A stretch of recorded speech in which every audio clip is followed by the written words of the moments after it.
Rentrée académique 2026-2027. Votre avenir commence ici. Chers étudiants, nouveaux bacheliers, professionnels du secteur public et privé, l'Université africaine franco-arabe UPAFA a le plaisir de vous annoncer l'ouverture des inscriptions pour l'année académique 2026-2027 en licence, master et doctorat.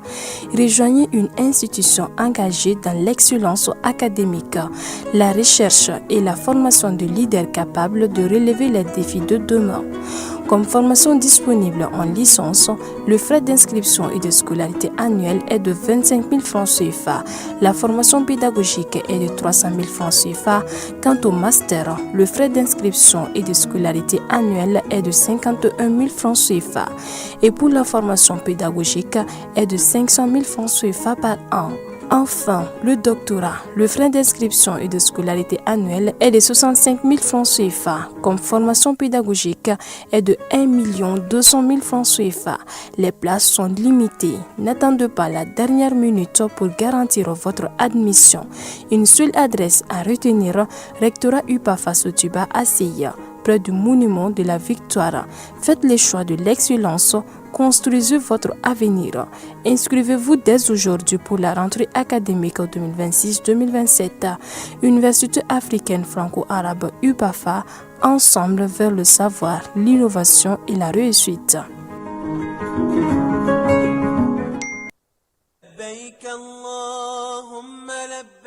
Agence Dunia Travel Service ako abibu nyamasegi folike kanyesi akasango hiji deumo au muni yedana takadaka au ka hiji labeni akechugo nyumana nantara hera la kasegi hera la dumunun kay berebereli kay nam mako be jien fenfena u ba bela jelen kanye donc ambu foku barkada directeur mi to ba no fe no e Amadou Maïgaye ajora jorola nyamo ya ko fenfen ajora jorola kaniso jamo la kamago berebere ka koto mɔgɔw t'a la mɔgɔw tɛ min dɔ ka ɲɛ yira mɔgɔw la an y'o bara de sɔrɔ dunya la kumukele kɔnɔ a ko ka aw bɛɛ lajɛlen la duniya silamɛ minnu bɛ Mali kɔnɔ ani minnu sigiyɔrɔ bɛnnen don diɲɛ jamana wɛrɛw ma k'a fɔ san wɛrɛ o hiji ni o umura o baaraw labɛnw daminɛna ka ban o tumana aw minnu b'a fɛ ka hiji kɛ damu lakana ni basigi kɔnɔ Agence Dunuya a kɛmɛ ko fɛɛrɛ bɛɛ lajɛlen tigɛ ka hiji kɛcogo ɲuman kalanw bɛɛ lajɛlen labɛn ka bila aw ɲɛ min y'i k'a dɔn siyɔrɔ ni damu ye ka surunya aw ka bato kɛ yɔrɔw la dumuni lak'i ka sanuma o bi tobi ka bila aw ka bolo ka saga n'a ka waati bɛɛ lajɛlen la dɔgɔtɔrɔ jolenw olu bɛ aw nɔfɛ hiji kɛ yɔrɔ ani bato kɛ yɔrɔ wɛrɛw bɛɛ lajɛlen la yɔrɔ bɛɛ ani waati bɛɛ baw bolo kuma dɔ o ka fusa ne de sen ka di ye Agence Dunia Travel Service jɛɲɔgɔn kelen min bɛ aw ka hiji ni aw ka humura kɛ k'a ɲɛ ale de do o fana ni aw bɛ kunnafoni wɛrɛ ɲini a ye weleli kɛ 66 71 37 24 70 64 99 71 ni aw bɛ u ka yɔrɔ ɲini u filɛ ni hippodrome yɛrɛ la immeuble station Soma Yafula Kulukɔrɔ sira da la o fana min y'i k'a dɔn Agence Dunia Travel Service ye k'u bɛ dugawu kɛ hiji ni umura kɛcogo ɲuman a n'a musakaw ala k'a nɔgɔya silamɛ bɛɛ lajɛlen ye.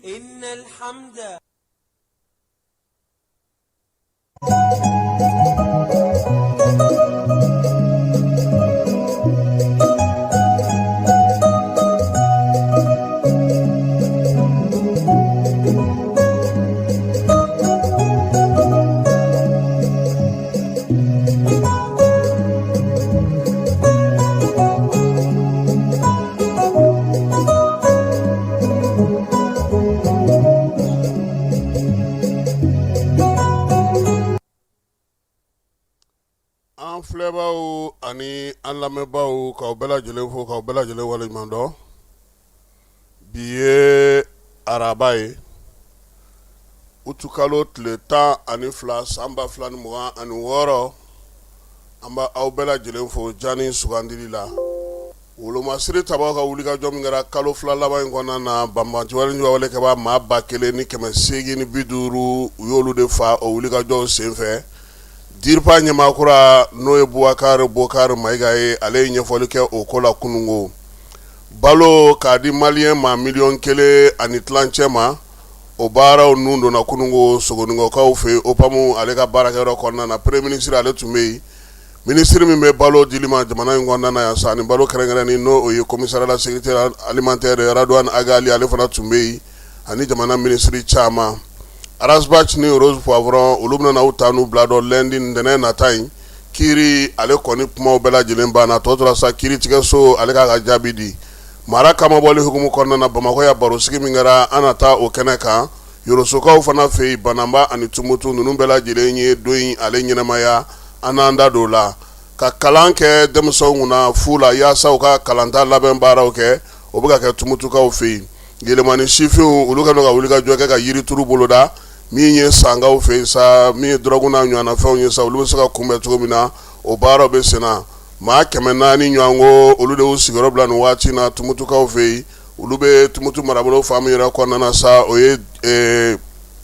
Gundam ale kɔnɔna na an na taa ye biennale hukumu kɔnɔna na Kulukorokaw ka gouverneur n'o ye Elhaj Colonel Kapori Sanogo Lamine Kapori Sanogo ale kɔni taara denmisɛnninw caman lajɛ ani Kulukoroka minnu yɛrɛ bɛ ɲɔgɔndan in kɔnɔna na farikolo ɲɛnajɛ ta na sira fɛ o ko hukumu kɔnɔna na sa Segu Kayi Buguni ale ni Tumutu olu kɔni ye se sɔrɔ kunungo senandurata na ka taa ɲɛ demi-finale olu de bɛna na o ti ni Ala n'a kira sɔnna ma a y'aw sɔgɔlen to jani na yaasa a bɛ se ka kibaruya ninnu bɛɛ lajɛlen sɔrɔ cogo min na laadiriya kɔnɔna na.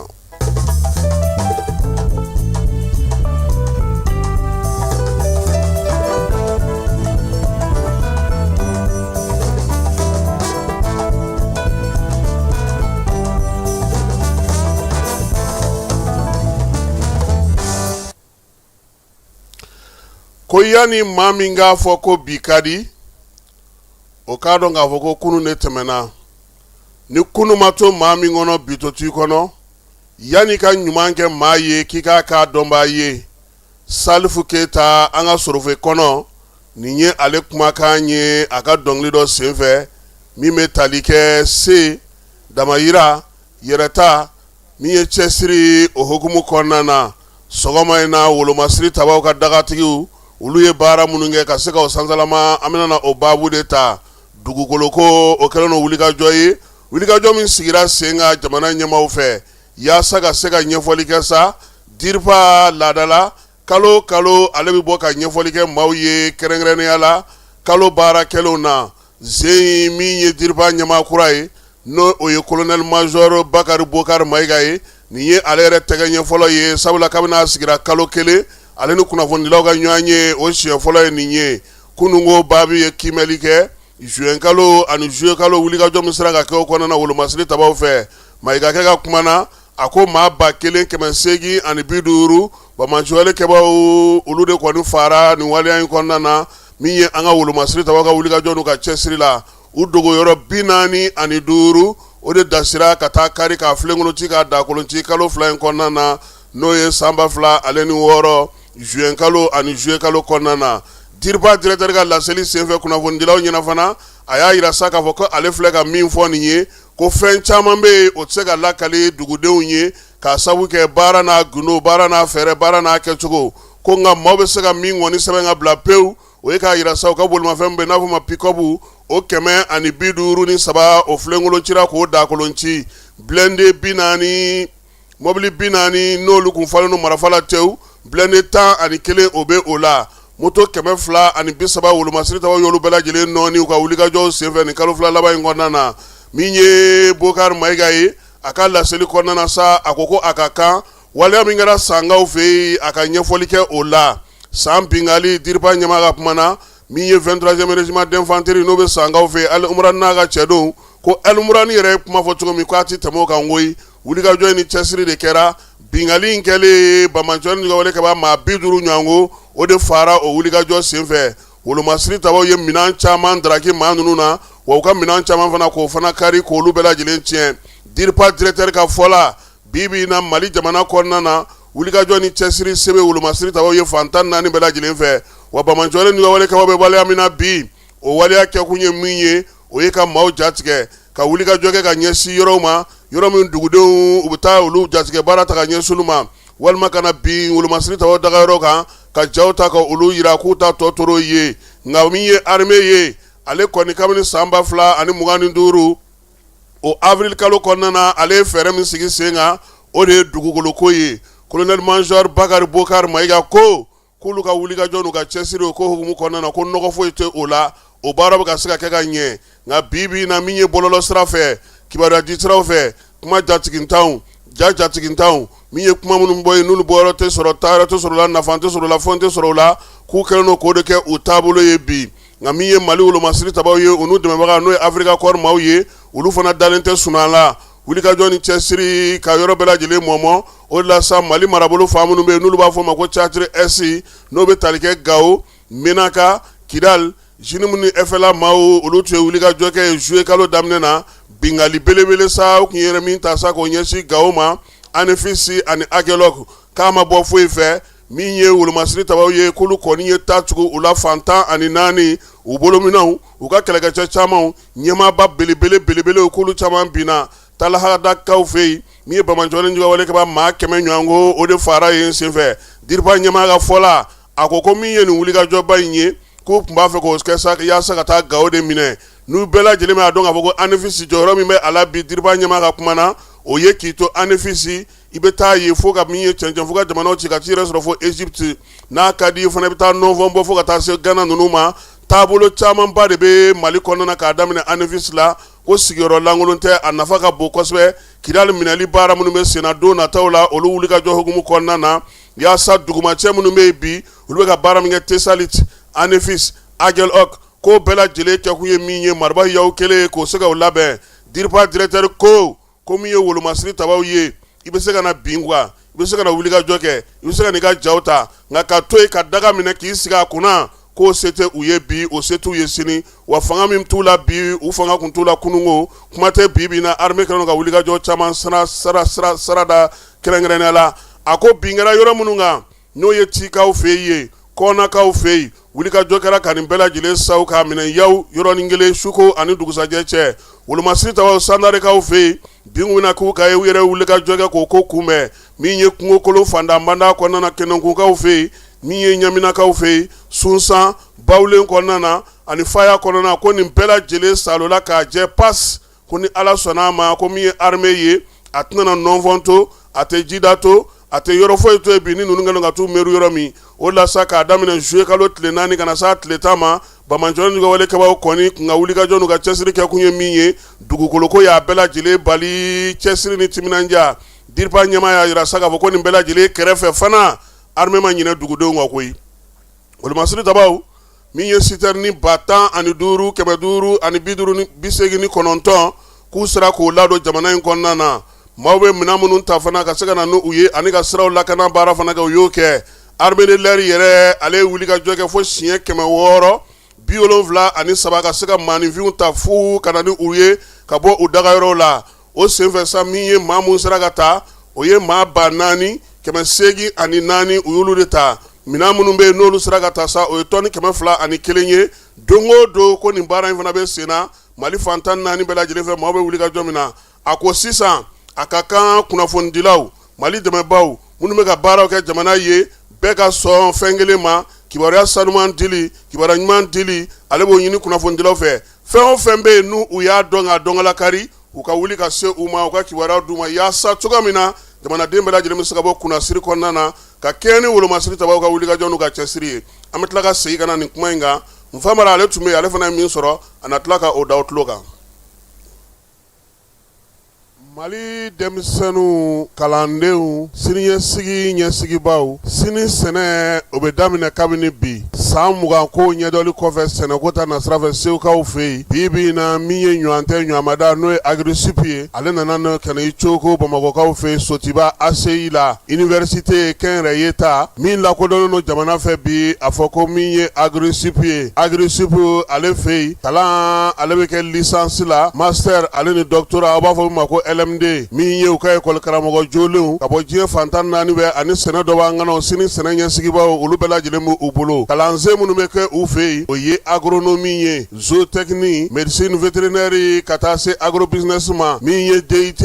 o diplôme bɛ sɔrɔ u fɛ yen licence ani master diplôme fana bɛ sɔrɔ u fɛ yen Agri-Sup ale ko ko kalaninjɛ o tɛ foyi ɲɛ f'i ka taa kɛnɛ kan ka taa ko ɲɛdɔn o la sa u kɛlen don k'o kalan sigi sen kan ni maa ma falenw ye minnu bɔlen don diɲɛ fantan 4 bɛɛ lajɛlen fɛ kana agrisupu k'ale kɛ ɲɔgɔn tɛ ɲamada ye sɛnɛkota nasira fɛ. Mali jamana ale kɛlen don ka kɛ yɛrɛ ye sanayɛlɛ kalanso min lakodɔn sɛnɛkota nasira fɛ an ka jamana kɔnɔ. A fɔ ko agrisup o hukumu kɔnɔna na sa kalanso belebeleba min bɛ Bamakɔ yɛrɛ kɔnɔna ani Mali kɔnɔna na n'o ye sɛnɛkota nasira fɛ Katibugukaw fɛ IPR IFRA a n'o bolo fana bɛ ɲɔgɔn bolo. U kalekan de sa sɛnɛ n'o ye siniɲɛsigi kɛnɛ ye o kalanbaw o dɔnbaw o ni o siniɲɛsigi baarakɛbaw ɲuman k'olu sigi sen kan. A ye boli joona a ka taa Sotibakaw fɛ yen agrisup ka taa aw tɔgɔ sɛbɛn ni maa min ma se ka yen sɔrɔ u ka WhatsApp sira o ye 74 98 74 47 ye. Telefɔni sira o fana ye o kelen ye min ye 74 98 74 47. A ye boli a ka nkalon bɔ an da. Bamananw ko ko maa min ti tan dɔn kɔnɔntɔn fɔ kun t'o ye. Armée a bɛɛ lajɛlen wolomasiri taba fɛn b'an ka jamana kɔnɔ k'a bɛɛ lajɛlen fo wulikajɔ ni cɛsiri baara kɛ ko ɲuman Mali kɔnɔ Mali kɔ ka diɲɛ fan 14 bɛɛ lajɛlen fɛ su ani tile k'an b'u fo u ka baara ale kɛ ko ɲuman na. Jean-Élisée Daw y'a sen bɔ a kɔnɔkɔrɔ kunnasini ko ka taa min ye armée de terre ye ale jabala la min ye wolomasiri tabaw ka dagatigi ye sa a nana sa taamana taama min n'a bɛ fɛ k'a dɔn k'a fɔ armée de terre yɛrɛ jɔyɔrɔ ye mun ye mun bɛ yen n'o ye magɛn ye u la. A selen kɛnɛ ka ye sa a kun bɛnna général de brigade Tumani Kone fɛ ale min ye chef d'état-major ye armée de terre kɔnɔna na foliw bɛɛ lajɛlen tɛmɛnen maa fila ninnu ye da sɔn a ɲɔgɔn da la fɔlɔ ka min ye ko bɛɛ lajɛlen ɲɛfɔ ɲɔgɔn ye u ka sɔrɔ ka taa sa ɲɔgɔn ye soba kɔnɔna na ka taa kɛlɛkɛcɛdenw bɛɛ lajɛlen dafalen sɔrɔ ye baara bɛ se ka boloda cogo min na ka se ka ɲɛfɔli kɛ o ko la. Jean-Élisée Daw ko k'a nakun ti dɔwɛrɛ ye koyi min ye ka n'a lajɛ armée de terre yɛrɛ bi na mun mago bɛ u la mun bɛ se ka fara u ka wulikajɔ n'u ka cɛsiri kan kɛlɛkɛcɛw bɛ cogo di baara taabolo bɛ cogo di ka na lamɛnli kɛ ka faamuyali kɛ yaasa kɔmasegi bɛ se ka kɛ cogo min na majɛ minnu bɛ yen olu bɛ se ka latile cogo min na armée de terre ale ka ko hukumu kɔnɔna na. N'i ye armée de terre ta k'a lajɛ i b'a fɔ ko régiment infanterie archerie b'a kɔnɔ min ye bere uruzu ye olu fana bɛ armée de terre de kɔnɔna na n'o ye RSP maaw ye blindé tigiw olu bɛɛ lajɛlen fɛn fɛn ye kɛlɛkɛcɛ k'i bɛ duguma baara kɛ a fɔ armée de terre u ka ɲɛmaa y'a yira sa Jean-Élisée Daw la magwan dɔw bɛ yen a y'olu ɲɛfɔ min ye baara kɛcogo ɲuman ka se ka dɔ fara sanayɛlɛ kan a y'o fana dantigɛli baaraw bɛɛ lajɛlen ɲɛfɔ olu yɛrɛ b'a fɛ min ka sigi sen kan bi kosɛbɛ a y'i da don nin bɛɛ lajɛlen na ka nin ɲɛfɔ Jean-Élisée Daw ye. Ɲɛmaa a ko k'a ye kuma faamu ni Ala sɔnna ma k'a tɛna mɛn u bɛna jaabi sɔrɔ ka bɔ ale yɛrɛ yɔrɔ sabula ɲɛmaaba n'o o ye général d'armée Assimi ye ale ye nin de laɲini kɛ Jean-Élisée ka nin taama fɔlɔ in k'a tɛna danni ma min ye mara ta o bɛɛ lajɛlen kɔnɔna na sa état-major tɔw bɛɛ lajɛlen a na zole da a bɛɛ lajɛlen na ka taa se polisilakaw gendarmelakaw gardelakaw min ye armée de l'air ye nin bɛɛ lajɛlen ka taa se sɔrasiw ka tajiko ni u ka kunnafonidiko ma nin bɛɛ lajɛlen bɛna na lajɛ yaasa majɛ minnu bɛ ka se ka olu latile baara a ka se ka kɛ ka ɲɛ. Kayikaw fɛ yen colonel major Jibril Kone ale taara a ka cɛdenw lajɛ koyi groupement technique d'intervention n'o o ye GT ye Tata sabu sere u fila bɛɛ lajɛlen faralen ɲɔgɔn kan Jibril Kone a n'a nɔfɛmaw taar'u lajɛ waleya in kɛkun ye min ye ɲɛmaaw de ye nin baara sigi sen kan k'a yira sa k'a fɔ kuma ni kuma kɛlɛkɛcɛw ka t'u lajɛ wulikajɔ ni cɛsiri minnu b'u bolo Kayi marabolo kɔnɔna na magwa jumɛnw bɛ yen mun bɛ se ka fara kow kan min ye Jibril ye a ko a bɛ kɛlɛkɛcɛw ninnu fɔ wulikajɔ ni cɛsiri la Kayi Tɛnkudugu n'a bolomaladugu minnu bɛ yen yɔrɔ minnu bɛ yen bi ni magɛn bɛ olu la olu bɛ degun kɔnɔna na k'olu ɲini k'olu dɔn fɛɛrɛ jɔnjɔn ka sɔrɔ joona yaasa dugudenw bɛ se ka lafiya cogo min maanifinw n'u bolominɛw k'olu sinsin a ko nin ko in ka fisa koyi kuma o kuma kɛlɛkɛcɛw u n'u ka ɲɛmaaw ka ɲɔgɔn ye ka kuma baara min bɛ ka kɛ dugu kɔnɔna na sigidaw kɔnɔna na bolofara bɛɛ lajɛlen na ko o ka ɲi Zetia sabu sere maaw ka taa fara Zeti maaw ka sa min ye Sama Gasama ye ale colonel lieutenant colonel Sama Gasama ale min ye olu ka ɲɛmaa ye a ye laseli kɛ ka ɲɛfɔ Jibril ye yaasa ka se ka faamuya nin wulikajɔ ninnu bɛɛ lajɛlen bɛ ka kɛ Mali ka wolomasiri tabaw ka secteur 7nan kɔnɔna na dugukoloko ale hukumu kɔnɔna na Kayikaw olu fɛ yen gendarmerie directeur ye a ka dayɛlɛ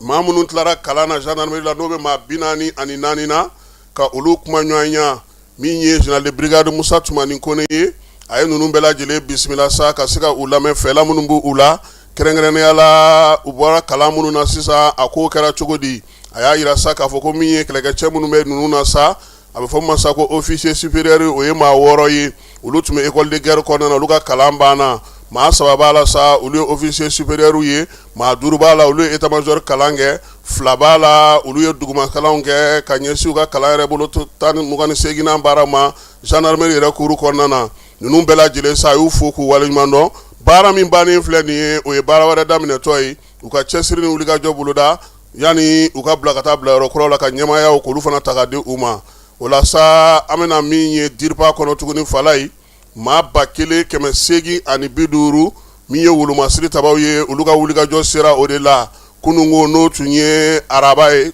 tarata ye utu kalo tile 11 DIRPA ɲɛmaa kura n'o o ye Bubakar Bokar Mayiga ye ale ni kunnafonidilaw ye ɲɔgɔn sɔrɔ. Nfabara Berete ale fana tun b'a kɛnɛ kan. Ka bɔ juin kalo tile fɔlɔ la ka taa se juillet kalo tile 31 ma, opération dugukoloko fan bɛɛ lajɛlen fɛ an ka cɛfini tabaw ka wulikajɔw kologiriya la sanfɛ kɛlɛcɛw fara duguma kɛlɛcɛw kan. DIRPA ɲɛmaa yɛrɛ k'a fɔ an ka fintigilakaw ye nijuguya kɛwale kɛba maa 1850 de faga wulikajɔw kɔnɔ k'u ka daga caman, mobiliw, kɛlɛkɛminɛw an'u ka motow caman susu ka bɛɛ kɛ bugurijɛ. Folie blanche et minute de silence à la mémoire de tous ceux qui sont tombés pour le terrorisme et au folie ou quoi faire. Au comment nous ɲɛsilen bɛ fɛn minnu kɛra théâtre kan. A b'a dɔn Mali tilalen bɛ depuis opération dugukoloko Mali tilalen bɛ kɛlɛbolo 3 de centre est ni centre ni sud. O kɛlɛbolo 3 ninnu opération dugukoloko hukumu kɔnɔna la a bɛ jamana bɛɛ couvert. Ça veut dire que armée ka wulikajɔ ɲɛsilen bɛ jamana bɛɛ de ma. Aviation ni duguma kɛlɛkɛlanw u bolo de bɛ ɲɔgɔn bolo. Ni aviation ye bombardement kɛ sanfɛ duguma kɛlɛkɛlanw bɛ terrain minɛ. Donc an b'o de la. Donc n seginn'o chiffres kan. O chiffres tiɲɛni minnu don terroristes kun o y'u ka base minnu détruit olu yɛrɛ hakɛ minnu fɛngɛ ni tora la a ka ca ni a bɛ ɲini ka na 2,000 bɔ en 2 mois. Kunnafoni kɛnɛ in kan DIRPA ɲɛmaa da sera fintigilakaw ye baara mun kɛ ka tajita mobiliw lakana ka s'u seyɔrɔ la. Tajita mobili 10,589 dɛmɛ sira fɛ ka se dugudenw ma. DIRPA ɲɛmaa ka kɔrɔfɔw la an ka sanfɛ kɛlɛcɛw ye balo mun donni ka taa di dugudenw ma a bɛ t'i jɔ balo kilo 221 ani 328 wa o kɛra sabu ye ka duguden ma 4,884 ɲɔngo ka olu ta ka se u seyɔrɔw la. An ye baara mun kɛ ala ye baara mun nɔgɔya an ye halisa an bɛ baara mun kan pour que citernes ka se pour que marchandises commerçants ka minɛnw ka se hali mobilitigi gansanw u ka mobiliw ka se. O kɔnɔna la armée de terre fana ma bila kɔfɛ bi bi na faamaw ye fanga sɔrɔ mais fanga fan dɔ fana ye armée de l'air ye fɔlɔfɔlɔ o kun t'an bolo kosɛbɛ mais sisan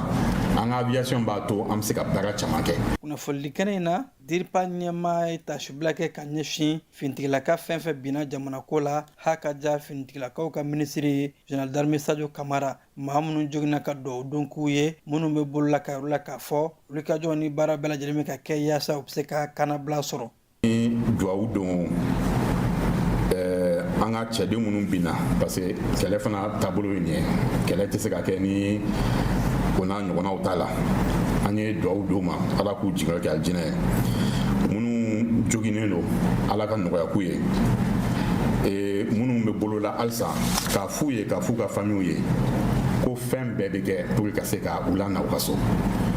mais a fɛn sugu ninnu bɛɛ b'a dɔn captivité fɛn ninnu a tɛ se ka fɔ kɛnɛ kan mais u k'a dɔn k'a fɔ fɛn bɛɛ de bɛ ka kɛ fɛn o fɛn bɛ se ka kɛ o bɛ senna déjà pour que o bɛ se ka sigi. DIRPA ɲɛmaa labanna ka wele bila maliden bɛɛ ma bɛɛ k'i yɛrɛ minɛ ka bɔ kunnafoni jatigitanw yɔrɔ bawo k'an bɛ kunnafoni kɛlɛ mun na ni kunnafoni fɛn ma bɔ a ta sun kɔrɔ source officielle maaw kana u ta ba la maaw kana u cari.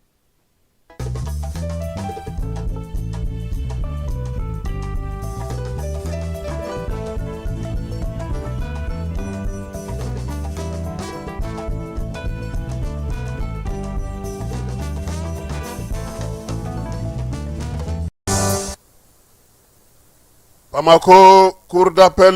ale ka chambre criminelle bɛ baara la yaasa kiiriw kana sumaya maaw kana sigi ka mɛn k'u ka kiiriw waatiw kɔnɔ a m'a kɛ fana n'olu fana tilara n'i ma jɛn n'a ye i na weleli kɛ sana yɛlɛ kiiriso fana na n'o ye cour suprême ye o la sa sɛbɛn min tun bɛ kabini ntɛnɛn don n'o ye arasibasi mohamɛd yusuf bacili ale ni worokiya dumiya ni bɛɛ lajɛlen b'a wele ko rose poivron madame vichère a kiiri kɔni kumaw baw olu bɛɛ lajɛlen banna kunungo kɛrɛnkɛrɛnnenya la sa kunu babu tali la procureur ni ale bɛ jamana ka hakɛw dafali kɛ ko in na nominali ko ta na sira fɛ ale nana ni kumakan kuraw ni jakuraw ye kumakan ni ja minnu bɛ bi ni a ye olu don sa kiiri tigilamaw yɛrɛ kun sera sa ka min ye waleya in ɲɔngiri ka taa hakili jagabɔ kɛ ka na k'o tɛ se ka don ba la min ye daluwa minnu bɛ a bolo sa k'a ka sinsin olu tɔw kan sɔrɔdonbaw n'o ye arasibasi ni rose taw ye u n'olu fana y'a da tulu la k'a da jabala fala ye a dɔw tinbi tabara kosɛbɛ mohamɛd ali bacili n bɛ kelen kɔni f'i ye bacili bɛ se ka ko goya ye nka sariya dɔnna n'a saba don mali kɔnɔ a b'a la dɛ o fɔ fan bɛɛ fɛ sariya arasibasi fa a bɛ sariya dɔn o kelen kɔni o fɔ fan bɛɛ sɔnnen n'o ma hali sariya minnu ye avocat yɛrɛ o sɔnnen n'o ma donc ani procureur de ɲɔgɔn sɔrɔ kunu fala ye ne hakili la nin waati in na an ka kiiriso maaw kiiri baarakɛlaw u kan ka to ka kumakan minnu ta k'a di kalanden minnu bɛ yen n'olu bɛ kiiri kalansow la u k'a lamɛn nin n'a ɲɔgɔnnaw de don sabula kalansen caman ni kiiri faamuyaliko caman de b'a kɔnɔ sariya tɛ dɔwɛrɛ ye fala ye a miirina ani maa min b'a kɔkɔrɔ don o bɛ se ka min fɔ a la sariya ye o de ye tiɲɛ na a yɔrɔ in a kɔni diyara ne ye kosɛbɛ parce que a b'a to mɔgɔ bɛ fɛn i yɛrɛ bɛ fɛn caman faamuya hali ni ko b'i kun kan don min ko bɛ ko la kiiri ta nafila fɛ i yɛrɛ bɛ se ka i jɔyɔrɔ fin cogo sugu dɔ la quoi donc an bɛ bacili fo o la kiiri tigilamaw olu ka kumaw bannen min ye sɔnadonbaw ye olu fana nana ka na min ye arasibasi ni rose kɔni sɛbɛkɔrɔ dɛmɛ baara in kɔnɔna na o la sa kuma nana di procureur ma fala ye a ko ale bɛ min laɲini min ye sefa wari 40,000 arasibasi ko o sara jamana ye san 10 kaso datugulen k'a b'o ɲini o ka di arasibasi ma o ye ale ka laɲini ye n'o ye procureur ye min ye rose ye a ko fana ta ye 40,000 k'o fana k'o sara min ye rose ta kɔni ye a ko san 10 kaso don min ye san 5 a b'o juru don a la san 5 a b'o kɛ kaso la sɔrɔdonbaw wulila k'u jɔ yɔrɔ la fala ye ka o kuma in kɔ kari n'o o ye sɔrɔdonba minnu bɛ arasibasi ninnu kanu na k'a yira sa k'a fɔ ko olu ka maaw ma bingali kɛ u ma jɛ ka fara ɲɔgɔn kan ka faso k'a laburuja k'a lagosi u y'a yira sa k'a fɔ ko bɔlɔlɔsira kuma min fana bɛ ka fɔ nin ye fala ye ko f'a ko ka lajɛ ji ɲɛma jɔlen na ko sabula filen ni galama mana ci ɲɔgɔn na k'a fɔ ko min ye a tigi y'a fɔ bɔlɔlɔsira de fɛ k'o fana sariya in kan ka ta k'a lajɛ k'a jateminɛ kɛ a ko la nka a b'a ta min ye kɔkɛ ye ale y'i sinsin a ta in kan kosɛbɛ n'o ye procureur ye fala ye a y'a yira sa k'a fɔ ko ale kɔni ka laɲini ye o de ye a bɛ o de ɲini min ye kiiri yɛrɛ tigilamaw komi olu tɛ ka kuma man ca olu bɛ fan fila bɛɛ de lamɛn procureur ale bɛ jamana ka hakɛ jɔyɔrɔ la min ye avocat de la défense ye maa min nɔ minɛlen olu b'o ka fɛn kɛ kiiritigɛlaw de b'a lajɛ sisan mun bɛ se ka fɔ u ko k'an kana ntɛnɛn ni ala sɔnna ma ntɛnɛn don kiiri jaabi bɛ di bɛɛ lajɛlen b'i ta ani i bila dɔ kɛrɛnkɛrɛnnenya la nin ko in hukumu kɔnɔna na mali jamana ale bɛna wulikajɔ kɛ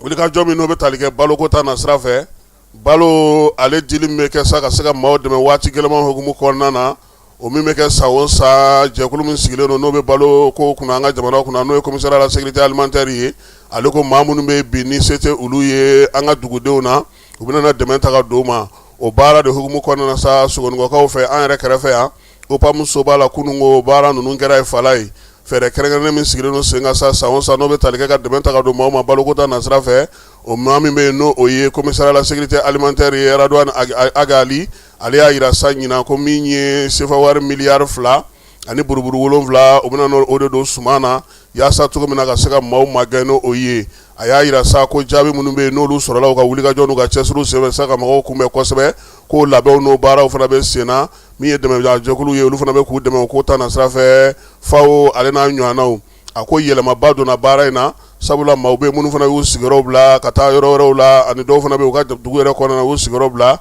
jamana y'a yira sa k'a fɔ k'a bɛɛ lajɛlen faralen ɲɔgɔn kan a bɛ taa se maa 1,1 ani tilancɛ de ma minnu bɛ bi ni baloko gɛlɛya bɛ olu la an ka jamana kɔnɔ o la sa gouvernement y'a yira sa k'a fɔ ale bɛna na tɔni 19 160 sumansi suma o la k'o ta k'o d'olu ma yani samiya ale ka ban waleya bɛ tali kɛ sa malo la a dɔw bɛ se ka kɛ ɲɔ ye sukaro b'a la tulu fana b'a la kɛmɛ sarada la min ye sugu la bi sɔngɔ minnu bɛ yen ka se ka olu sanga ɲɔgɔn sanga ninnu ta bɛna kɛ a bɛ d'u ma fu jamana yɛrɛ de b'a sa k'a d'u ma fu nka a bɛ taa bila bɛɛ lajɛlen ka komini na fala ye o la sa dɛmɛbaajɛkulu olu fana y'a jira sa k'a fɔ k'olu tɛna se ka to kɔ sabula n'i ye baara in ta k'a jate minɛ a bɛɛ lajɛlen tɛna se ka kɛ balo fana ye ten ɲɔ ye ten dɛ fala ye min ye tɔni 1000 fɛn minnu bɛ yen n'o ye bagan ye sa tɔni 1000 ani 200 o bɛna na don ko in na sumansiw fana bɛna na di maaw ma musow ma u bɛ se ka nakɔ baaraw kɛ n'o ye cogo min na min ye dɛmɛbaajɛkulu ye olu fana ye wuli ka jɔ kɛ o la sa diɲɛ seleke naani ka so min sigilen don an fɛ yan n'o bɛ baloko kunna PAM ale y'a jira sa k'a fɔ ko maa ba 365 543 ani 43 ko olu bɛna na olu dɛmɛ u y'a jira sa k'a fɔ ko min ye maa 185 550 ani 57 fana ko olu fana bɛ bi dɛmɛ seba tɛ olu ye u bɛna na dɛmɛ wɛrɛ ta ka ɲɛsin olu ma fawo ale ka kuma na sa ale y'a jira sa k'a fɔ ko min ye nin baara in bɛɛ lajɛlen sɛnɛ de kan ka sinsin sɛnɛ sinsinni o kan ka se ka ɲɛ o la sa Sinogalakaw ka jamana olu y'a jira sa ko bɛna na dɛmɛ ta k'a di an ma maa 86 ani 6 350 ani 45 olu bɛna na suman sɔrɔ fɛ min ye Irisilakaw ye olu ta ye tɔni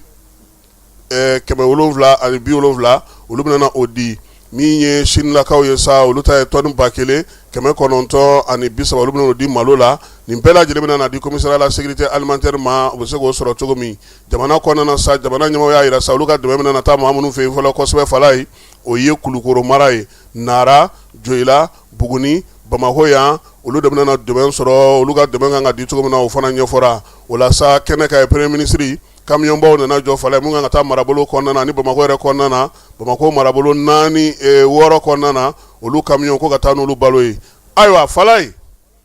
nin ko in bɛ taa bila maire de fɛ yen maire dɔw delila k'u ta feere dɛ dugu dɔw bɛ yen olu maire ta tunɔmada Moti mara la fala an y'a ye suguw la u ka fɛɛrɛ tigɛ nin sen ta kana taa feere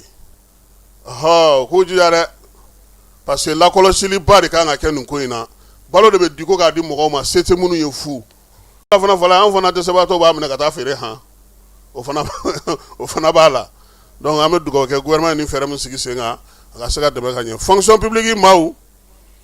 minnu kan ka o ɲɔgɔndan kɛ fala ye ko min ye école karamɔgɔw ye k'a sɛbɛn kɔni bɔlen don ka bila Bamakɔ kabini nin kalo in tile 11 o tɛ kunungo ye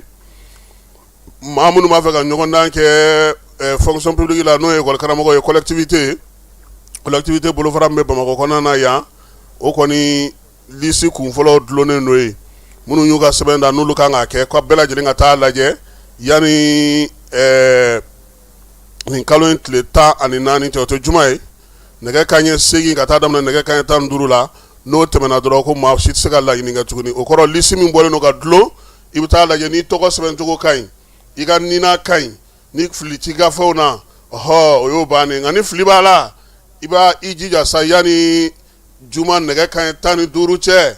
i ka taa ni daluya ye mun b'a to a bɛ se ka corriger ka degun ko olu b'a la ko ɲininen don bɛɛ lajɛlen fɛ décentralisation an y'a fɔ cogo min na an kun bɛ Bamakɔ gouvernorat kɔnɔna na sa baro sigiba de kɛra décentralisation tɔgɔla don kan n'o ye mara kamabɔli ye ministres camanba nana sa an yɛrɛ tun bɛ kɛnɛ kɔnɔ fala ye ani ne an ka taa ye a fina kelenya tɔnba ye a yamaruya kabini san 2012 san mara kamabɔli tɔgɔla don ka se ka sigi sen kan don in bɛ kɛ baro sigi ye mara tigilamaw mara ɲɛmaw ani mara ko bɛ maa minnu bolo gouvernement kɔnɔna ka se ka hakilila falen kɛ ɲina Mali kɔnɔna na yan Bamakɔ gouvernorat o de sugandira ka baara in kɛ ye ministre bɛ mara kamabɔli kunna n'ale ye fanga ka kumalasela ye ale ye kumaw dantigɛ nin cogoya in na. donc ni journée ale bolo dalen bɛ min kan o ye ji ye ji ko aw bɛɛ b'a kalama a ma nɔgɔn jamanakuntigi yɛrɛ ye forage 100 hakɛ min sen jamana kɔnɔ nin san laban in na aw b'o dɔn donc ji kɔlɔsili o ye baaraba de y'an bolo ani an ka sigidaw jɛya a bɛ fɔ o ma assainissement nin journée in bilalen don olu hukumu kɔnɔna la donc ko ka musow ni denmisɛnninw sen don ko bɛɛ la fɛn o fɛn bɛ k'an ka sigidaw la aw kana musow ni denmisɛnninw to kɔ. marabolo minnu sigilen don an fɛ yan olu bɛɛ lajɛlen faralen don jɛkulu kelen kɔnɔna na o ɲɛmaya bɛ Yakuba Tarawele bolo ale bolo mara kamabɔli hukumu kɔnɔna fɛɛrɛ minnu kun sigira sa ko ka yɔrɔ 21 latɛmɛ olu ma u ka se k'o baara kɛ jiko bɛ o la wa ale bolo bi bakun sigira jiko mun fana kan fana o kan ka kɛ misali ye bɛɛ lajɛlen bolo. An ka jamana ye a tɔgɔ de a kanu k'a fɔ k'an ka yiriwali daminɛ dugu ma décentralisation o nana wolo mun na o nana wolo yɛrɛmana kafo sigili la sen kan fɛn o fɛn n'a bɛ kɛ ne yiriwali bolo don a ka surun jamanadenw na yɔrɔ min na o ye yɛrɛmana kafo kɔnɔna de ye o hukumu kɔnɔna na bi don ye donba ye anw bolo tasibila don don hakili jagabaw don don ka a kɛ sababu ye an bɛ se ka a tɔgɔ de min kɛlen an k'o dɔn min ma kɛ an k'o dɔn. Mara cɛbɔli ko hukumu kɔnɔna na Mali ye fɛɛrɛ caman sigi ka baara caman bila sen kan o de la min ye Abdramane Sise ye ale taara ka bila jɛkulu kunna jɛkulu min ka baara bɛɛ lajɛlen bɛnnen don mara kamabɔli ale sinsinni ma an ka jamana kɔnɔna na n'o o ye DGCT ye. Baara min de don jamana ɲɛmɔgɔw y'a kalifa maire ni conseil communaux ani ministres ani an yɛrɛ minnu service techniques ye donc an kan k'an se kɛ an kan ka an jɔyɔrɔ fa an bɛna an se fana kɛ n'Ala jɛna ye mais an bɛ ɲini fana jamanadenw fɛ parce que n'i bɛ baara min na a bɛ se ka kɛ i bɛ fili ni ŋaniya ye mais i t'a kɛ ni ŋaniya jugu ye ni fili min yɛrɛ la o ka se an ma. Marabolotigiw kafotigiw denmisɛnninw Bamako yɛrɛ kintigiw bɛɛ lajɛlen nana kɛnɛ kɔnɔna na Bois Sempara ale ye Bamako dugutigiw bɛɛ lajɛlen ka ɲɛmaa ye a y'a ka nisɔndiya jira kɛnɛ in kɔnɔna na. Hakilina ye ko nɔgɔnba ye ko belebeleba don décentralisation yɛrɛ kɔrɔ ye ka ɲɛmɔgɔw surunya jamanadenw na pour que o ka kɛ jamana min ka bon fo ka se 1,1 million ma kilomètre carré ni fanga tora yɔrɔ kelen na k'a fɔ k'a tora Bamako kelen na jamana in tɛ jɔ o tuma na a bɛ fara ka décentraliser o tuma na boloda fɛn fɛn bɛ sigi nɔ ka fanga dɔ d'olu ma ka musaka dɔ d'olu ma haka ja o maa minnu bɛ o jama minnu bɛ yen nɔ olu bɛ se ka développer cogoya min na. Baara in senfɛ CNT ka jɛkulu min bɛ yen n'o bɛ mara kamabɔli baara kɛ diinɛ ko ka taa se bɛn ni kelenya sinsinni ma jɔnjɔn dira olu ma yaasa ka se ka o jansa ni o ye. Depuis an sigira fo san ni administration territoriale ye baara min kɛ n'i y'a baaraw jateminɛ i b'a ye k'a fɔ tiɲɛ na nɔ bɔra donc hukumu kɔnɔna na n'u ye ni jɔnjɔn d'an ma anw bɛ Ala fo ka an bɔkolow fo ka malidenw bɛɛ lajɛlen fo sabula n'i y'a mɛn k'a fɔ ko i ɲɔgɔn gɔngɔn duuru la tɛ i dɔrɔn fila de bɛ duguma donc maliden minnu fana n'an ye baara in kɛ olu ye olu fana tiɲɛ na u bɛ fo o la wa ka gouvernement yɛrɛ fo kosɛbɛ sabula bon baara caman bɛ yen i bɛ se k'a kɛ a tɛ dɔ ye. Don kɛrɛnkɛrɛnnen min sigira a kɛra barosigi ye barosigi min ye tali kɛ jiko kuma na ji bɛ se ka nɔgɔya cogo min ka se ka yiriwali kɛ musow bɛ se ka lafiya denmisɛnw bɛ se ka lafiya cogo min o de la monsieur le ministre y'a jira sa k'a fɔ ko bɛɛ lajɛlen ka wuli ka jɔ kɛ ka cɛsiri kɛ mara kamabɔli a ka sinsin kiimɛli kuraw ka se ka k'a la ɲɛtaa ka se ka sɔrɔ dugudenw ka lafiya o kama.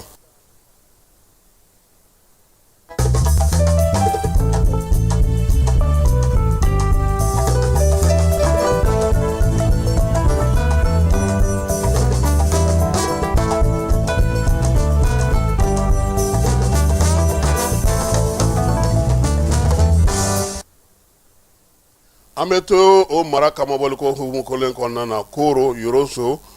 min ye Bamako ya ka taa fara Kayikaw fɛ ka sa Mali marabolo caman na don in n'o ye farafinna ka don min sigilen don mara kamabɔli kan ani yiriwali ko kan a don ɲɛnɛmayara Mali fan 14 bɛɛ lajɛlen fɛ n'o ye utukalo tile 10 ye Yorosokaw fɛ barosigi belebeleba kɛra la mara kɛmabagaw ni mara ɲɛmaaw olu ni dugudenw ni ɲɔgɔn cɛ baɲumankɛtɔnw fana tun bɛ kɛnɛ kan banabagaw fana fɛ sa maa caman nana sa ka na i sen don kuma in na Kayikaw fɛ Koro sa min ye baara bɛɛ lajɛlen kun ɲɛmaa tun bɛ préfet yɛrɛ bolo a y'a jira sa k'a fɔ ko mara kamabɔli kɔni ale tigɛlen don bi an ka jamanadenw taabolo ye sabula a bɛ dugu ni dugu marabaaw olu surunya ɲɔgɔn na kosɛbɛ fasodenɲumanya waleyaw a bɛ se ka olu fana sinsin taaboloba saba la min b'a jira sa k'a fɔ ko jamana fana kan ka se ka hakili to jamanadenw na o la sa fɛɛrɛ de kan ka tigɛ bi mara yɛrɛ min bɛ togodaw la olu ka se ka sinsin cogo min na fala ye ko min ye cɛkɔrɔba ye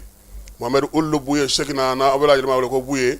ko a ye baara kɛ baara min n'o jara ɲɔrɔngaw ye kosɛbɛ i b'a dɔn k'a fɔ nin waati na an ka jamana marabolo caman bɛ fala ye taa ni ka segiw ka gɛlɛ armée bi tala dongo do suni tile nga anw ja jonde fala ka taa nga minɛnw ta k'o kɛ sira kɔnɔ min ye sira fan dɔw ye u kana taa janda ɲɛ a bɛ waati bɔ bi baloko gɛlɛyara ɲorodi sayɛli a dugu yɛrɛ kɔnɔna na ko ye sabula balo dalaw ni balo nanaw ni balo feerelaw bɛɛ lajɛlen jɔrɔlen don k'an to kɔnɔ gan na sa an kun bɛ ka bɔrɔ sa 4,850 50 kilo 50 babu ye ale dun b'a dɔn ka fɔ laadala a bɛ feere ɲɔrɔnkaw fɛ yen min ye kilo 50 bɔrɔ ye 3,200 fala ye komi ta tɛ ka mɛnɛ si tɛ ka bɔ ale fana ye balo dɔw la nɔ sa kana se ka dugudenw ɲɛbɔ sira la buye kɔni bɛɛ lajɛlen b'a dɔn k'a fɔ balanaw de ka da a ye ka ɲɛsin ɲɔrɔnkaw ma san kalo 12 min ye tɔni 1,400 a nana ni o ye malo la yaasa ɲɔrɔnkaw bɛ se ka lafiya cogo min fala ye min ye bɔrɔ kelen a bɛ ka feere 3,600 buye yɛrɛ ka magasin tigi dɔ bɛ n'o ye Dibasi ye a ko ko serifu ka nin ko in kɔni kɛkun tɛ tɔnɔ ɲini ye koyi ko n'o tɛ bi balo yɛrɛ don cogo balo nacogo ani siraw bɛ cogo min bi k'o dogolen tɛ maa si la ɲɔrɔn dugudenw yɛrɛ fana ko ka serifu fo kosɛbɛ nin waleya in na fala ye ko nin faralen no belebelew ka hinɛ ani dɛmɛ ta na sira la ka ɲɛsin gwaw ma ɲɔrɔnkaw fɛ yen Maliki Ngayi ale de ye nin sɛbɛn caman ka bɔ ɲorodi sayɛlikaw fɛ yen buye an b'a yɛrɛ fo ka min ye a ka kalandenw bɛ fa o fa Zavia tigiw k'u bɛɛ lajɛlen fo anw yɛrɛ ka Zavia fana bi yan n'o ye serifukɛ ye n'o ye Bajaji Ayidara ye ale y'an ka imamu ye an b'a fɔ Buwa Kulubali ka Zavia kɔnɔna na préfet n'o ye Abu Dawu ye ale ye jɛrɛ kɛrɛnkɛrɛnnen sigi sen ka kangabakaw fɛ yen sabula kangabakaw fana fala olu fana ka dɔgɔtɔrɔso kura bɛ ka jɔ han baara kɔni daminɛna k'a taabolo ka ɲi 100 saradala sa 29 buruburu kelen baara bɛ ka taa o la nin ye u ka baara daminɛ ni sisan tile 180 ye a dun fɔra k'u ka baara in kɛ tile 730 kɔnɔna na nisɔndiyaba min filɛ nin ye préfet n'o ye Abu Dawu ye a k'o ti labɔli kɛ koyi ko halisa masɔnw ka dɔ fara baara kan ko foyi dɛsɛ t'u la siman bɛ yen minɛnw bɛ yen fɛn bɛɛ lajɛlen bɛ yen u k'a lajɛ ale b'a fɛ min ka kɛ kangaba ta ka ba bɛɛ ta ɲɛ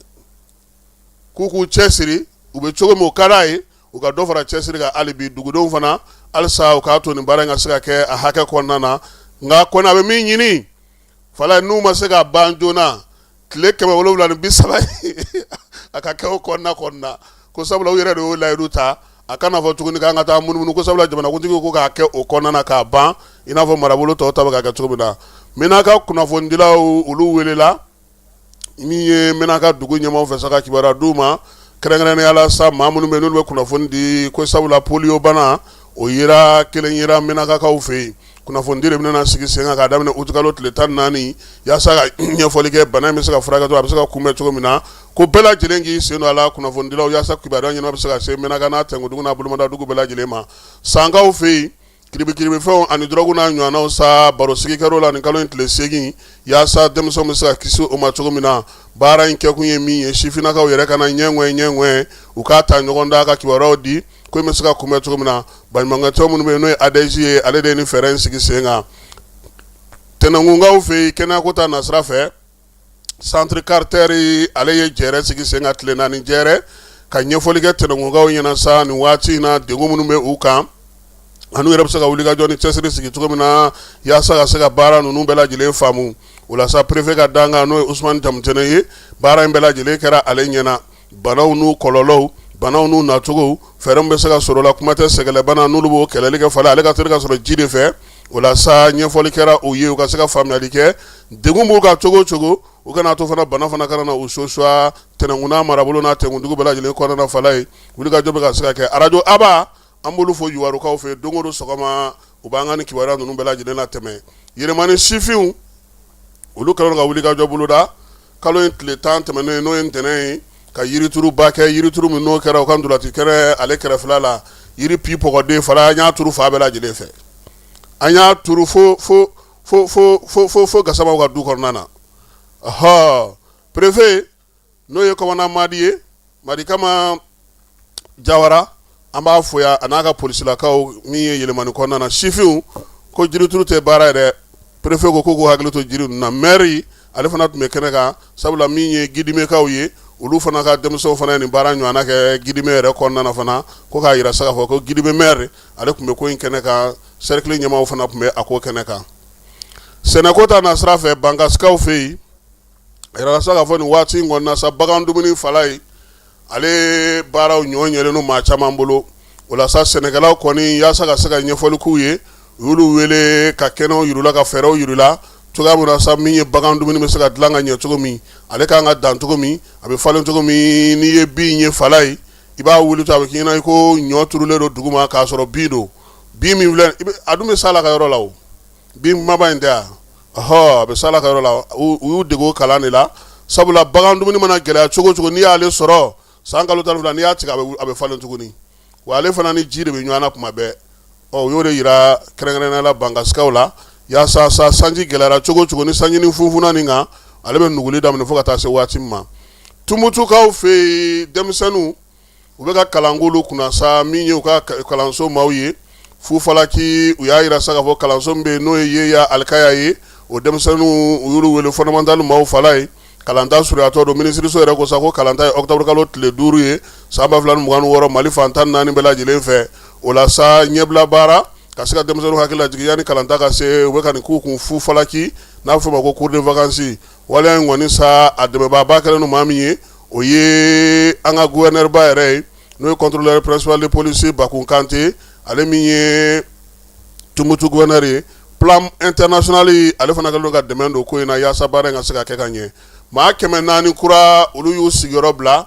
Tumutu marabolo kɔnɔna na min ye maa kofɔlen ninnu sa olu kɔni bɛ munumunu sa olu la Tumutu kɔnɔna na fala ye dugu min bɛ yen n'o ye Zuera ye u bɔra yen de sa Jasiran fɛ k'u kunda min ye Gundam dugu kɔnɔna kan yaasa ka se k'i mago don olu la sa u nalen kɛnɛ kan yen Gundamukaw fɛ u kunbɛra ka ɲɛ ka bisimilaliko ɲuman kɛ u ye ka se ka u bɛrɛbɛrɛ cogoya min na yaasa jamana ɲɛmaaw olu bɛ se k'u hakili to u la nin waleya ninnu bɛɛ lajɛlen hukumu kɔnɔna na sa ko min ye duw ye ani gaw ye olu caman fana kɛlen don ka maa dɔw bisimila ko hukumu kɔnɔna na u bɛ se ka t'u kɛrɛfɛ cogo min Tomiyankaw olu ka sifinso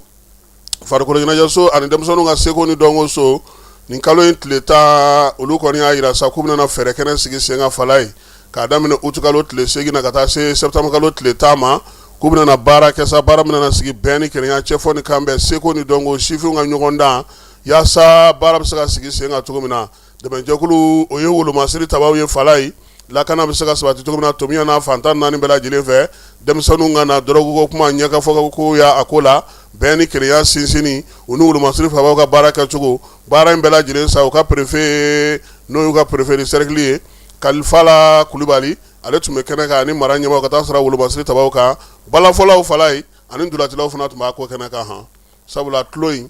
n b'a dɔn k'a fɔ nin y'a daminɛnen de Bɔbɔdugu ale kɔnɔna na an bɛ t'e fan fɛ an bɛ sɔrɔ ka na kɔkan kibaruyaw olu la bɛɛ lajɛlen ma aw minnu b'a fɛ ka voyager k'a sɔrɔ a ma degun sɔrɔ a ka voyage kɔnɔna na compagnie de transport Somatra u y'a kanu ka na ni kari kura caman ye kari minnu dilanna norme kɔnɔna na aw ka lafiya kama a suspension wo a climatisation a siège wo n'i ye kari jɔlen ye foyi tɛ jigin kɔnɔ i bɛ se ka don a kɔnɔna na cogo min na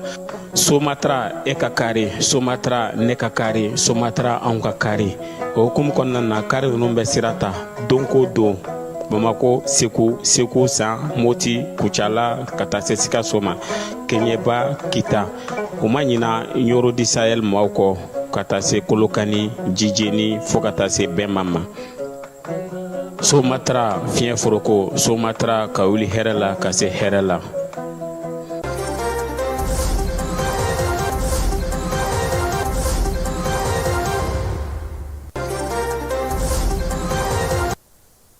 Niger jamana ɲɛmaaw y'a yira sa k'a fɔ k'u bɛna ɲangini ta ka ɲɛsin u ka mobili boli jɛkuluba dɔw ma n'o ye bisitigiw ye STM ale ni Sonitrav a yɛrɛ sa k'a fɔ k'u ka dugu minnu bɛ sa nin camion nin bisi 2 kɔni ye ɲɔgɔn sɔrɔ n'o ye dugu ye maa 22 o de fatura senfɛ min ye wolomasiri tabaw ye olu ye maa 17 ye o la maa 37 olu sɛbɛkɔrɔ joginna minisiri min bɛ siraba ko kunna sa Nigerkaw fɛ yen a ko k'u ka ɲangini bɛ se ka taa hali ka sɛbɛnw minɛli la u la sɛbɛn minnu yamaruyalen k'a yira sa k'u bɛ se ka maa ta kɛ Burkina Faso ni Ghana olu y'u bolo don sɛbɛn na sɛbɛn b'a to sa u bɛna ɲɔgɔn dɛmɛ baara kɛ ka ɲɛsin u ka dancɛw ma ale ni jagosiraw kan lakana ka se ka o sinsin min ye u ka marabolo n'u ka sirabaw bɛɛ lajɛlen kan senegalikaw ka wasabulon ɲɛma n'o ye Usmane Sonko ye ale taara ka hakɛw bɛɛ lajɛlen fɔ kɛrɛnkɛrɛnnenya la u ka jɛkulu bɛ n'a fɔ ma ko OFNAC k'a yira sa k'a fɔ ko nin kɔni ye diyagoya ye marama ɲɛmaw bɛɛ lajɛlen ma senegalikaw fɛ yen min ye wasabulon ɲɛma ye ko a kelen tɛ maaba wɛrɛw bɛ minnu ye ni ɲɔgɔnna kɛ ka kɛ n'u ka fangataw ye Senegali ale kɔnɔna nin waati laban in na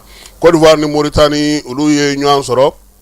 min ye Côte d'Ivoire jamanakuntigi Alassane kunungo ale ni Mauritanie jamana ɲɛmaa n'o ye Mohamed Ould Cheikh El Ghazouani ye o bɛ taama n'ale fɛ tile kelen taama u kɔni ka kumaw ye tali kɛ min na sa o ye bɛn ni kelenya sinsinni bolo di ɲɔgɔn ma kɛrɛnkɛrɛnnenya la sa ka se ka min ye bɛn ni kelenya ale ni lakanabaliya k'o kɛlɛliw kɛ an ka farafinna jamanaw la libikaw y'a yira sa k'a fɔ ko min ye taji caman sɔrɔ olu ka dugu dɔ la n'o yɛrɛ ka surun kosɛbɛ Tripoli la n'o ye Zawiyakaw fɛ yen ye Tripoli ale kaɲakayan fan fɛ u y'a yira sa k'a fɔ ko min ye yen yɔrɔ in sa tasuma kɔni de mɛnɛna a la tasuma belebeleba min ye tiɲɛni don u ka jamana yɛrɛ kɔnɔna na mara ɲɛmaw y'a yira sa k'a fɔ sa ko min ye yɔrɔ in ye tɔni min ye taji litiri 4,000,000 a n'a tilancɛ o de kɔni kun taji bɛ a kɔnɔna na u ka jamana taji bɔ yɔrɔ belebeleba fana don Union européenne jamanaw y'a yira sa k'a fɔ k'olu bɛ labɛn n'a bi fala ye ko jakuma bɛna kalo minɛ u fɛ sini han éclipse solaire n'Ala sɔnna ma dibina don nanzara jamanaw la nka a b'a sɔrɔ tile fana bɔlen don o la sa ko denmisɛnw kɔni ni tubabulaka ninnu olu bɛ ka labɛn de kɛ olu bolo ɲɛnajɛ don anw dun fɛ yan ni nin kɛra an bɛ dunun fɔ fo ka taa an k'a ja jakuma ye kalo minɛ fala o kɔni jakuma b'a bila de koyi an bɛ ka o yɛrɛ anw dɔw kun ka bɔli sababu ye parce que leçon ta wagati dɔ kun don n'ale kɔni kɛra a b'a fɔ n kun taara jakuma ye kalo minɛ la o bɛ b'anw di segin tuguni koyi ala ka sababu ɲuman ye libankaw k'i jɔ k'i fa i ka kiiri kɔfɛ fala ye k'olu bɛna na o b'u ka sariyaw la bɛɛ lajɛlen ko k'olu bɛna na don tariku la sabula min ye Liban ye ale ye jamana min ni silamɛ diinɛ nafa ka bon ye kosɛbɛ a jɔyɔrɔ ka bon kosɛbɛ min ye Moyen-Orient kɔnɔna ko nin kɔni min filɛ nin ye Liban fɛ nin ye k'a balila maa caman na wa min ye jamana ɲɛmaw ye k'u caman kun y'a yira sa k'a fɔ kabini san 2004 nin baara in kɔni bɛ sen na Sirikaw y'a yira sa k'a fɔ ka jamanakuntigi kɔrɔ n'o ye Bashar al-Assad ye ko ale kɔni ka jɔ ka fa sabula kiiri kɛra kiiri senfɛ sa yira k'a fɔ k'a nɔ minɛnen don maa caman fali la ani ka labɛnni kɛ ka maaw ni tɔɔrɔ ka maaw degu ka bi maaw ka min ye jamana yɛrɛ ka maaw danbe bɔ u la kiiri jaabi y'a yira sa k'a fɔ ko a kɔni sinsin maaw ka maa minnu bɛ bi n'olu ye laseliw kɛ ani jɔyɔrɔ tun bɛ maa minnu bolo ani maa caman bɛ fana n'olu tun ye kabilatigiw ye k'olu caman ye laseliw kɛ o la sa Bashar al-Assad kabini ale yɛrɛ binna fala ye ale kɔni bɛ Irisilakaw olu fɛ kalifa la kɛrɛnkɛrɛnnenya la farikolo ɲɛnajɛ ko ta na sira fɛ fala ye UEFA ale ni CONCACAF ale ni Azikaw ka jɛkulu k'olu belebeleba 3 farala ɲɔgɔn kan sa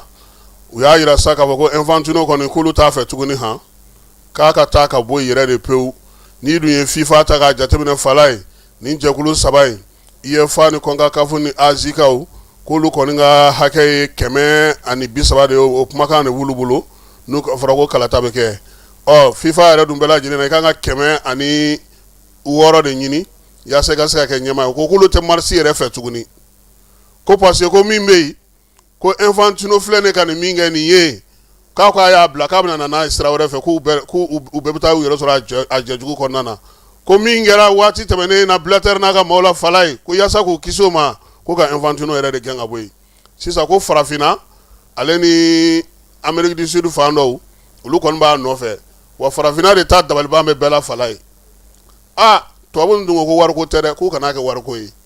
a na k'aw min ka maaw bɛ wari fɛ dɛ ayiwa Infantino yɛrɛ bɛ k'a yɛrɛ ɲini parce que i b'a dɔn ko UEFA filɛ nin ye UEFA kɔnɔna na jamana dɔw bɛ fala ye hali démocratie ko ta na sira fɛ olu jamana ninnu tɛ sɔn Norvège ninnu non n'olu ye yurugu ni fɛn kasa ma dɔrɔn u b'a fɔ ko non k'u ka jamana wari ti don a la donc olu caman de wulilen k'u jɔ bi ko Infantino ko a ka taa n'an seginna ka na so Biennale artistique ale baaraw bɛ sen na Kulukoro gouverneur n'o ye Elhaji colonel Lamine Kapori Sanogo ye fala ye ale y'i sen bɔ a kɔnɔkɔrɔ kunungo ka taa denmisɛnninw lajɛ a ma dan a yɛrɛ ka Kulukoro ma koyi maa minnu bɛ sa n'olu bɛ yɔrɔ ninnu kɔnɔna na a taara i ɲɛ da u bɛɛ lajɛlen kan foli ni tanu k'a ɲɛsin bɛɛ lajɛlen ma i b'a dɔn k'a fɔ ko yɔrɔ ninnu tilannen don cogo min na fala ye yɔrɔ dɔ tɔgɔ ye ko Ablaye Bugu o tɔgɔ dalen don Ablaye premier ministre la Modibo Bugu o ye Modibo Kone ye Wage Bugu o ye Wage Jawo Bugu o ye Jawo ye u kɛlen don k'a kɛ o yɔrɔ ye denmisɛnninw b'o yɔrɔ belebeleba ninnu de kɔnɔna kɛrɛnkɛrɛnnenya la o la sa min ye Kulukorokaw ka gouverneur ye colonel a taara ni sifin ninnu bɛɛ lajɛlen lajɛ ka tila k'a fɔ ɲɛna sa ko biennale yɛrɛ jɔlen nin y'a san 38 ye ko n'o segira ka na ko ka Asimi fo a ka nin miiriya in na nka ko siɲɛ wɛrɛ fala ye ko in ka labɛn ka ɲɛ tulo in k'a ni labɛnba ka kan ɲɛbila baaraw kan ka k'a la togodaw la marabolow kɔnɔna na maaw k'a du ka tabiyaw la o ka fisa an ka wuli dɔrɔn don kelen dɔrɔn k'an bɛna nin kɛ k'a kɛ ten k'o la a b'a to labɛn bɛ sabati denmisɛnnin ɲuman bɛ sɔrɔ k'a bɛ togodaw la ka na u yɛrɛ bɛ min ɲini u b'o sɔrɔ a sira bɛɛ lajɛlen fɛ k'o la kɔni k'o bɛ fo bɛɛ la a kɔni ye bɛɛ fo ka bɛɛ waleɲuman dɔn k'a yira sa k'a fɔ min ye ndolati in ye k'a fɔ farikolo ɲɛnajɛ in yɛrɛ sa kɛ a bɛɛ lajɛlen daminɛna kabini kalo in tile 7 a bɛ kun fori kalo tile 16 denmisɛnnin 1800 u bɛɛ lajɛlen bɛ Bamakɔ kɔnɔna yan kununko demi-finale la fala ye a tɛmɛna an fana tɛmɛna koyi Kayi tɛmɛna Segu tɛmɛna Kita ale ni Buguni kun bɛ ɲɔgɔn na Buguni ye 2 ni 0 kɛ Kita la fala ye o kɔfɛ Baɲangara ni Segu dɔngɔnɔw kɔni an y'u ka ko b'a kunu 1 ani 0 n'a y'an ji siɲɛta la an fana y'a ci nin na Tumutukaw olu y'u wasa don Kucalakaw la 1 ani 0 m'a f'i ɲɛna n ko Bamakɔ Kayi n ko a ka gɛlɛ a banna 0 ni 0 la penalty ta na Kayi ta kɛra 5 ye Bamakɔ ta kɛra 4 ye donc ça me se k'a fɔ Buguni Segu Tumbutu ani Kayi olu de bɛna taa demi-finale la n'Ala sɔnna ma ni min jaabi sɔrɔ olu la an'o da anw kɔni bɛ taa finale la a ye maa ɲini ka fara an kan dɔrɔn a bɛ taa anw sigilen sɔrɔ yen sɔgɔmada na ta an b'o jɔ yan Ana Jara tun bɛ yan Falaye Keyita ani ne yɛrɛ ka dugawu kɛ sa Ala ka tile hɛrɛ caya Ala ka sababu ɲuman k'an bɛɛ lajɛlen ye si ni kɛnɛ laban ɲuman Ala k'a d'an ma a k'an bɛn waati wɛrɛ.